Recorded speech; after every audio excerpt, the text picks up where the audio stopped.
With the way I've been noticing some of these matches today, I think everybody is trying to make a claim that it is going to be their season. But Thomas, I feel like he's beginning to get a little crazy, a little mad at the amount of second place finishes. I don't know how many other players could say they got more second place finishes in a big moment than him. Look, it's fuel, Jacob. It's fuel for Thomas HD. I'm waiting for something big. You know, like, he could take home Major 2. I'd love to see it. But I'd almost want to see his first win be at, like, Globals or something like that. You know, Jacob? I want it to be something big. But I know he wants this Major as much as anything. We'll see if he can make it happen. Just 1 point away in Major 1 alongside Queasy. And it was actually Merstash and Malibuka who took that first place spot, being 1 point on top of them. But now Merstash has lost his duo partner. It's Sammy chasing him, but I believe Merstash is just going to take one quick shot. And there's another Elim. 3 now for Merstash.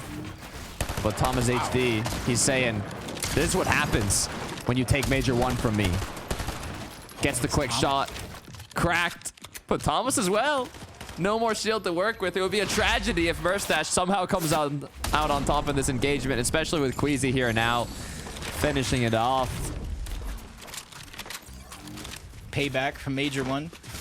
Some would say, but that maybe was great reaction timing at first, because he finishes off that elimination. Queasy and Thomas, they're closing the distance, immediately turns around to build, saves himself a couple more seconds of staying alive, but unfortunately the result is going to be the same. Queasy and Thomas stand tall, and they're a team, honestly, looking at the leaderboards, they have 8 games played, and they started this game around 145th place. They've been struggling to find that consistency, but they're primetime players. You know that in these open cell lobbies is much different Queasy and Thomas than we see in a finals lobby. They just have to be able to make it there.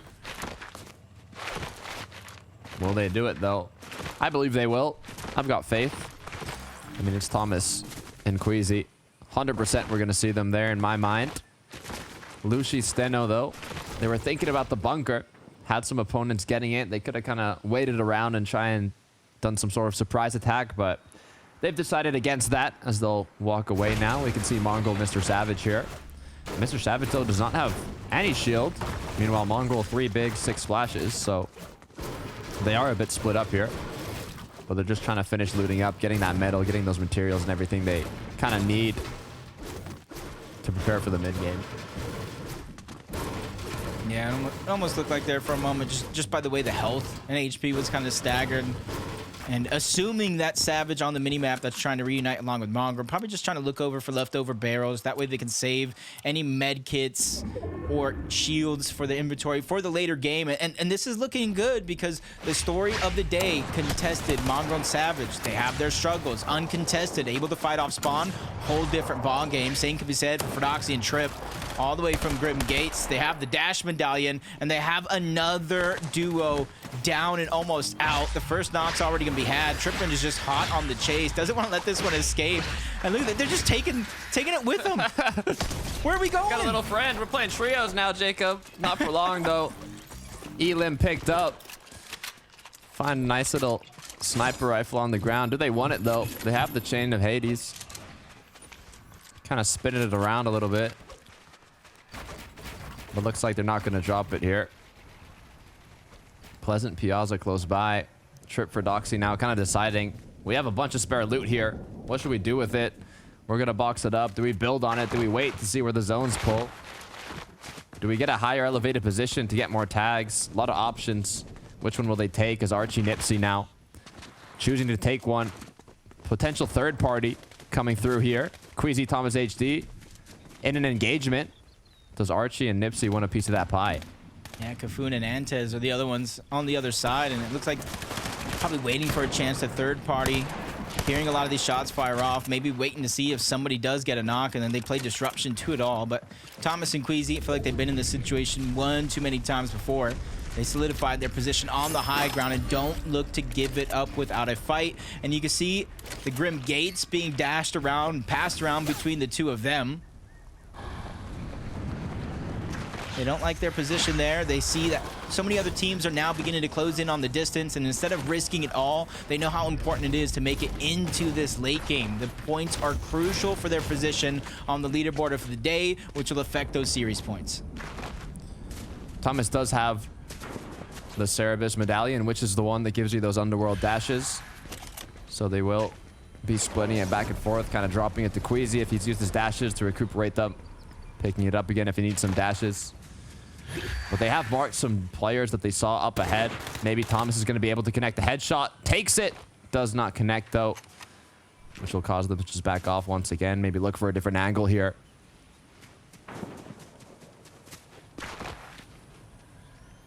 Like what he's doing, crouching around, doing exactly kind of what you said, just a different angle. Queasy probably trying to be a little bit of a distraction, get them to look his way. That way Thomas can have an easier chance trying to thread the needle.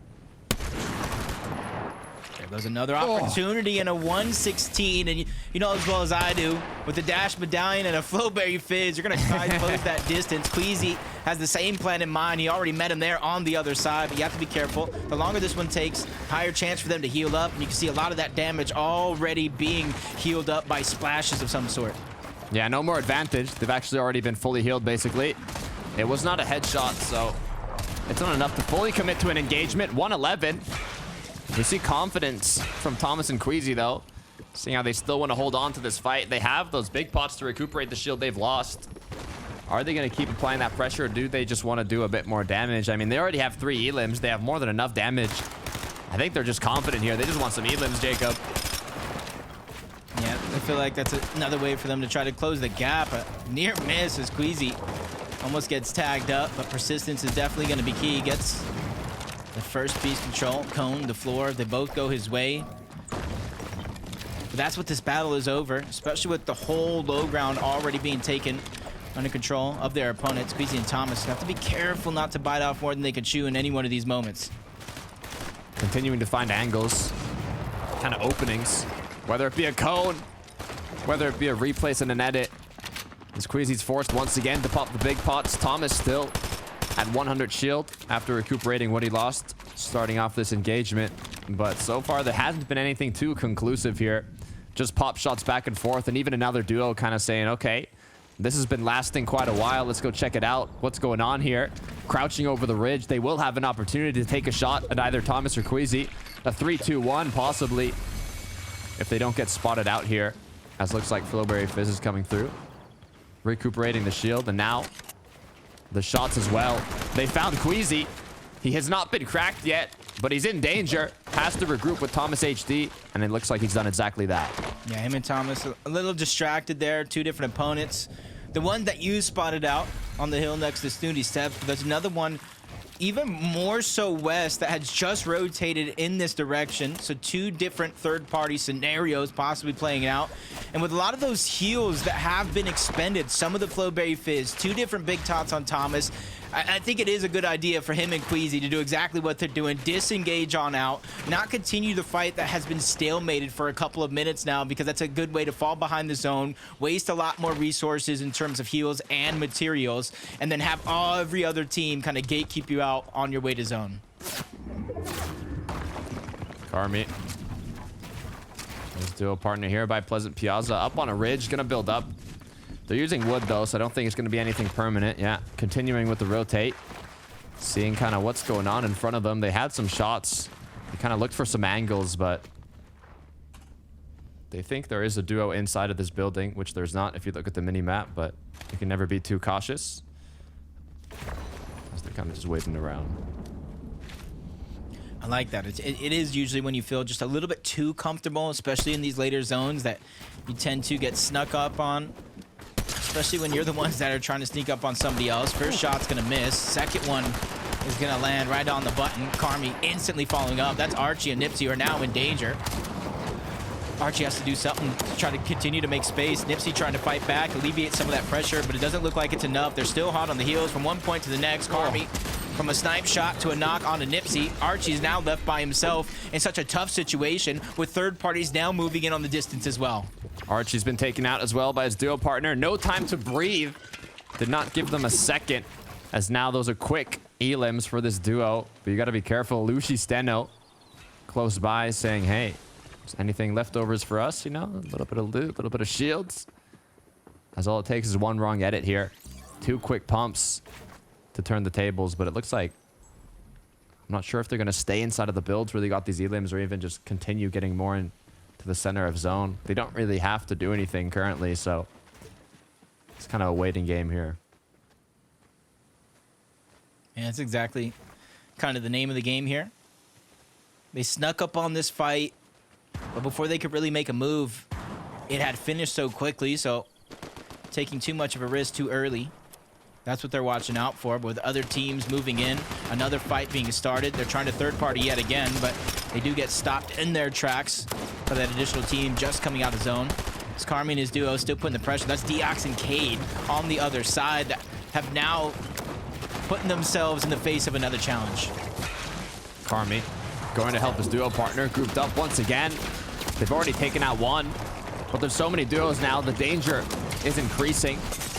It might not even be worth it to go through these engagements. Lushi, who's finally found a shot, but at the same time gets shot in the back. It's Diox who's going to be the one that connected it. Now both duos forced to heal up, forced to play back, and continue. Yeah, great chance for them to really take an opportune time and really move in this direction, but to really slow things down is one's going to get knocked. Steno's going to be left by himself. Carmi, Toos, they're stuck in another tough spot, but it is going to be a trade. Carmi loses one of his teammates. That's Toos who goes down, but Carmi doing a good job of getting out. That third party came in, but he returns back to the scene, and he goes down because of it. As long as he was able to continue to make space, he would have been okay, but Dre and Darky moved in and pounced on their opponents while they had the biggest advantage of them all. Jackpot for Trey and Darky now with the amount of loot that they've just been granted. Loot of 2 different duos here in these boxes now that they can choose and pick from. Medkit, shields, legendary items, everything you would ever want. So this duo is going to have a bit of time now to loot up and do their thing. But for Queasy and Thomas, let's see what they've been up to. Wow. Shots getting connected. No surprise here as he goes right in with a dash, taking out Cringe now. And continuing with their rotation, but they're not done yet. Queasy gets cracked though. Has to be careful, cautious now as he builds inside of the storm. Thomas needs to back him up here, as it's exactly what he's done. Now both players back to safety. Yeah, that was looking like a tough spot. Great reaction time from Queasy. As soon as he landed the snipe, dashed on over. You can see how close everybody is now getting positioned against each other. Thomas trying to get all this information for the next rotation. Probably saw Jake Buka back there. Doesn't know how many players are actually on that side up until now when they begin to come over that ridge and enter his line of sight. We can see Mongrel and Mr. Savage up in this match. No elims to their name, but enough loot to play out the end game here. They've been performing quite consistent throughout the day. They have not been contested as much as the last major. So they've had a lot more freedom to kind of roam around, find opportunities, and kind of play their original game plan by the book. So we'll see how it kind of holds on in the late game here. As now zone will appear. It's going to pull northeast. The good news is all these players should have dashes with the river of sticks, granting them that. If you just dip your toes in the water, and you can see everybody kind of dashing on through to where they want to go.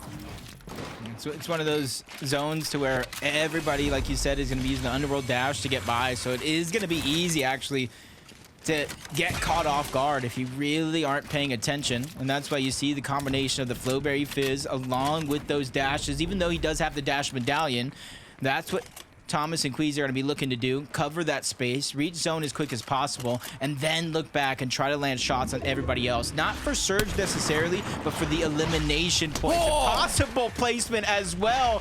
Quick zoom in with Thomas HD taking down Norman. That's another elimination, and even more points to their total. That's why he's him, Jacob. That's why Thomas HD is known for connecting those snipes. Quick little quick scope, 290. Another elim on the board now. Issue is only 3 more opportunities in the sniper. Would like to see him get a bit more ammunition, but as time goes on, so will the opportunities as they quickly get ahead here. Don't have to worry too much about stepping in the water, already having the medallion. As now pressure comes on through from the players in the surroundings, but they don't need to do anything too risky so far. Just play out the zone. Yeah, they have surge, they have utility resources. You just need to kind of play a solid game from here on out. Shadox, he's trying to use the high ground to his advantage, but somehow Queasy gets lost along the way. That's Egram who's able to take him down, leaving Thomas by himself on just 12 HP. 45 on the Flowberry. He is going to be down to nothing, and you see what his eyes are on. That's the prize on the other side. All that loot. This is going to be a huge resurgence for him if he can get it under his control, but he still has to go through Darky. What has gone wrong, Jacob? They had it all. From the mats, the loot, the elims, the infinite dashes. But now Thomas is left alone, just 12 HP. As he recuperates some items where he can bring that health back up. But at the same time, we can take a look here. It was a duo from the back. Got right onto Queasy. And Thomas was able to do a good amount of damage, even picking up the duo. But then the third party just came in, finishing it off. Now he's forced as a solo. But Thomas can make it happen. Yeah, as frustrating as that could be for Queasy, you have to know in the back of your mind that you probably have one of the best solo clutchers in the history of the region on your side. And you can see him, the methodical process, Flowberry Fizz, peek it to the cone, waiting for the zone to catch up and recharge those charges on the dash medallion and instantly make it to the front side of zone just like that. Egrim is going to be up top. Not too far in the sky, but they do have that high ground positioning. Noah Rayleigh back up now as well. Also with some leftover dashes from that river of sticks. But you got to be careful of your surroundings. All these players now rotating in similar locations. As Noah's trying to get a bit more lower, refarming those materials from their already built structures. Doesn't necessarily give much, but something is better than nothing. You see him get at least 6 pieces and even scrounge together even more. Diox by himself. I do believe we saw Cade go down early on in this game, and he's just trying to skate by. No materials, ring around the rosy, and he lands a monster of a shot onto somebody, but it's just not enough. Thomas peeking through with the sniper, lands the shot. Another elimination being picked up. Team total to 8, with Thomas individually having 5 of those eliminations. Has to be careful in the dirt here, though. He is able to get out of that situation. Back ahead of the storm. Zone has pulled far here. As now he continues to look back. He just wants to connect one more shot. Does he know, though? It's a solo right under him. No shield to work with either if he just looks behind him. Looks like the player has escaped now. As he continues to make use of those dashes, continues to get ahead. So far, Thomas is doing a great job of securing more and more points. He has to be careful, though, with the HP that he loses when he dashes a little too far in his zone. He does have some Flowberry Fizz for shields, but nothing in terms of the HP. Aggression coming through on the bottom side of his box. You see him scrambling around, trying to figure out where's the perfect path. And right now, his patience is the best thing that's working out for him. He's not biting off more than he can chew, and he's still surviving with so many duos going down. All he needs is one impact. He's almost out of materials, so something has to happen here. There's so many duos, though. That's one of the only solos. It's his opportunity. Is he going to take it, though? 32 HP. Found a good tarp to recycle here, but now literally 0 builds to work with. Noah Rayleigh as well as a solo down below. A lot of solos having to clutch it out. Yeah, just has a little bit more to work with than Thomas did, but still stuck in another tough spot.